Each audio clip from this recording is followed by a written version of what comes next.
मूल बातें यही थी कि जो हमारे बंधन का कारण है दो ही हैं, एक कामना, दूसरा है अहंकार। कामना के कारण जो है भी जगत की सत्यता और शरीर की सत्यता दृढ़ होती है, और इस दृढ़ इसी को अज्ञान कहते हैं। शरीर को, जगत को सत्य मानना को ही अज्ञान कहते हैं। इस अज्ञानता के कारण ही बार बार जन्म होता है।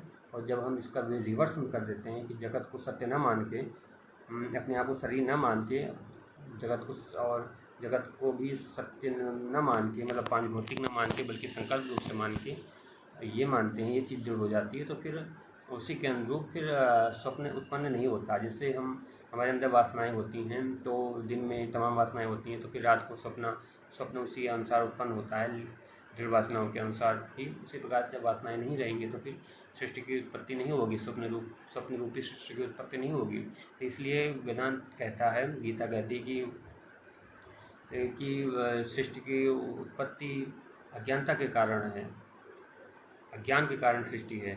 कि अपने आप को हम शरीर मानते हैं और जगत मानते हैं, जगत को वास्तविक मानते हैं, अपने आप को शरीर मानते हैं। तो एक्चुअल में देखा जाए तो हम, गीता का एक श्लोक है बहुत महत्वपूर्ण, मेरा फेवरेट श्लोक है। गीता का श्लोक 3:27 कहता है, प्रकृते क्रियमाणानि गुणै कर्माणि सर्वशः अहंकार विमूढ़ आत्मा कर्ता हमिति मन्यते। अर्थात श्री कृष्ण कहते हैं कि संपूर्ण कर्म प्रकृति के गुणों द्वारा किए जाते हैं, और जो अहंकारी व्यक्ति होता है वो खुद को कर्ता मानता है। कर्ता मैं नहीं हूँ, क्यों? क्योंकि मैं शरीर नहीं हूँ। क्योंकि जैसे मैं स्वप्न दृष्टा हूँ, मैं शरीर नहीं हूँ, मैं स्वप्न देखने वाला हूँ। जैसे कोई सो रहा होता है और उसको दुनिया जगत दिखता है और शरीर दिखता है, उस शरीर को मैं मानने लगता है स्वप्न में ही, तो स्वप्न दृष्टा तो लेटा हुआ है इस पर, उसके स्वप्न में चल रहा है सब कुछ, और मैं आपको शरीर मान रहा है। तो क्या वो शरीर है? जो सपने में शरीर देख रहा है, क्या वो शरीर है? वो नहीं है ना।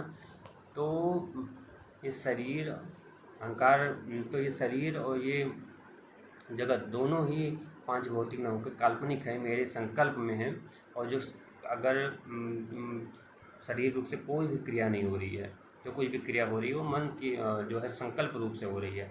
संकल्प रूप से आप मान सकते हैं कि हाँ ये क्रिया हुई, लेकिन शरीर रूप से कोई क्रिया नहीं हो रही। ये बात जो है समझना होगा। इसी को बोध कहते हैं, ज्ञान कहते हैं।